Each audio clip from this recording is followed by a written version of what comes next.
بسم الله الرحمن الرحیم. د مطالعې لارې چارې. ب. په کوم وخت کې مطالعه وکړو؟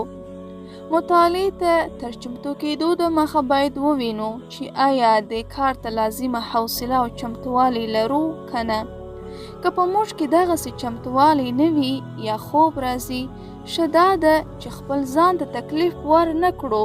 که دغه مهال بل کار وکړو یا بیده سو، لږ تر لږه خو به مو یو ګټه کړې وي، خو په دغسې حال کې که مطالعه وکړو هیڅ ګټه به مو نه وي کړې.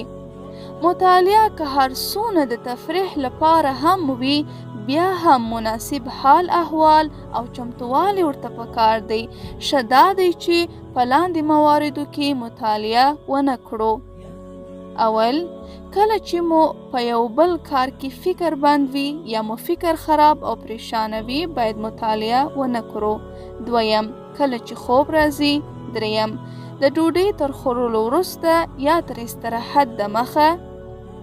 څلورم، کله چې ډیر وږي یا ډیر تږي یو. پنځم، کله چې ناروغه یو یا کوم تکلیف را پیښ وي. شپږم، کله چې درد راغلی وي یا بیریږو. اووم، کله چې مو ډیر یخ یا ګرمي کیږي.